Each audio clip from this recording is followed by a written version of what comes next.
بھی بڑا مکان آپ بنا لیں۔ آپ اربوں روپیہ خرچہ کر دیجئے یا خربوں روپیہ خرچہ کر دیجئے، ایک بہترین مکان بنا کر کے آپ کھڑا کر دیجئے، لیکن آپ اس مکان میں رنگ نہ کریے، پینٹ نہ کریے، کلر نہ کریے۔ ممکن ہے دور دور سے لوگ اس مکان کو دیکھنے کے لیے آئیں اور آنے کے بعد ساری تعریف کرنے کے بعد ایک لفظ لیکن چھوڑ جائیں گے، ایک لفظ اگر چھوڑ جائیں گے، ایک لفظ کاش چھوڑ جائیں گے۔ کیا ہوا بھائی؟ کا بہت ہی بہترین بلڈنگ بنایا، بہت ہی بہترین مکان بنایا، لیکن اگر اس پر کلر بھی ہو جاتا، نہیں کاش میری بات آپ لوگوں تک پہنچ جائے، کاش اس پر رنگ بھی ہو جاتا، کلر بھی ہو جاتا، پینٹ بھی ہو جاتا، تو اس میں اور 4 چاند لگ جاتے اور اچھا لگتا۔ ہم نے کہا بھیا اربوں کی بلڈنگ بنی ہے، خربوں کی بلڈنگ بنی ہوئی ہے، ارے کلر نہ ہوا تو کیا ہوا؟ کہا مولانا صاحب آپ کو پتا نہیں ہے، کلر کا کام ہے چیزوں کو خوبصورت بنانا، رنگ کا کام ہے چیزوں کو خوبصورت بنانا، رنگ کا کام ہے چیزوں کو اپنی جانب کھینچنا، رنگ کا کام ہے چیزوں کو اپنی جانب جلب کرنا۔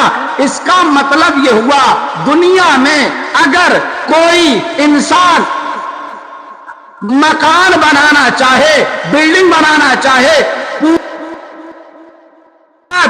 اگر ایک کلر نہ کرے، ایک پینٹ نہ کرے، تو لوگ آ کر کے یہی کہیں گے کاش رنگ بھی ہو جاتا، کاش کلر بھی ہو جاتا۔ کیوں؟ اس لیے کہ کلر کا کام ہے لوگوں کو اپنی جانب کھینچنا، اپنی جانب کھینچنا، توجہ کریے گا، اپنی جانب کھینچنا۔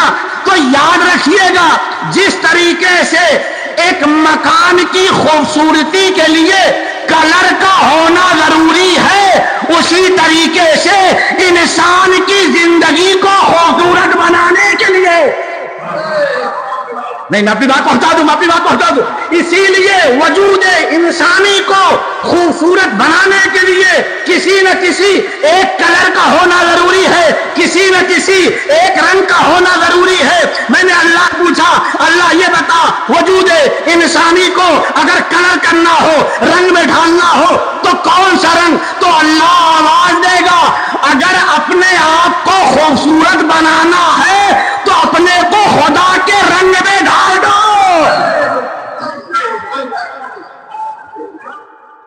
اگر چاہتے یہ ہو کہ تمہارا وجود بابرکت ہو جائے، اگر چاہتے یہ ہو کہ تمہارے وجود میں چمک آ جائے، اگر چاہتے یہ ہو تم کو اپنی جانب کھینچ لے، تو پھر یاد رکھو اپنے آپ کو خدا کے رنگ میں رنگو، نہیں کاش میری بات پہنچ جائے، اپنے آپ کو خدائی رنگ میں رنگو، اپنے آپ کو الہی رنگ میں رنگو۔ جب اپنے آپ کو خدائی رنگ میں رنگ دو گے تو ہاتھ ید اللہ ہو جائے گا، زبان لسان اللہ، پر ہم اپنے آپ کو اپنے وجود میں الہی رنگ لا دیں گے، الہی رنگ میں اپنے آپ کو رنگ دیں گے، تب یہ ہاتھ اپنا ہاتھ نہیں ہوگا، ید اللہ ہو جائے گا، یہ زبان اپنی زبان نہیں ہوگی، لسان اللہ ہو جائے گی، اب یہ کان اپنا کان نہیں ہوگا، اذن اللہ ہو جائے گا، اب یہ قلب اپنا قلب نہیں ہوگا بلکہ قلب اللہ ہو جائے گا۔ یاد رکھیے گا، یاد رکھیے گا، جب کان خدائی ہو جائے، زبان خدائی ہو جائے، اس کا اثر یہ ہوگا جب بھی بولے گا حق بولے گا، جب بھی سنے گا حق سنے گا۔ یہ ایک ایک بالش، ایک ایک فٹ جھاڑا کیوں ہوتا ہے؟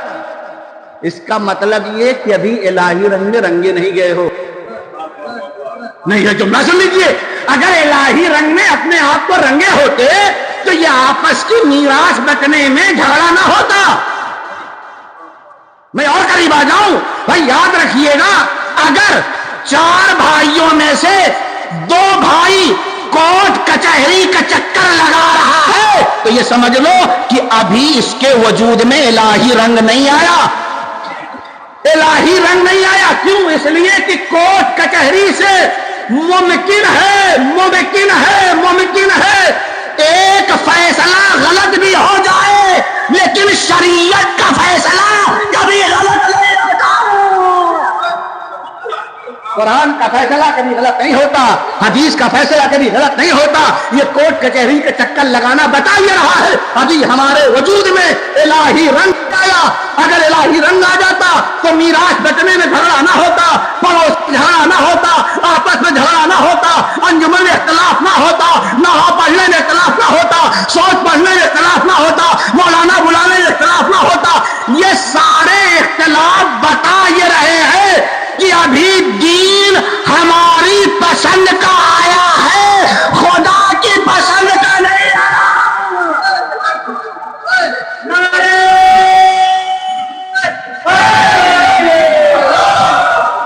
اور فرمانے اس کا مطلب یہ ہوا ابھی دین ہماری پسند کا ہے, دین خدا کی پسند کا نہیں ہے.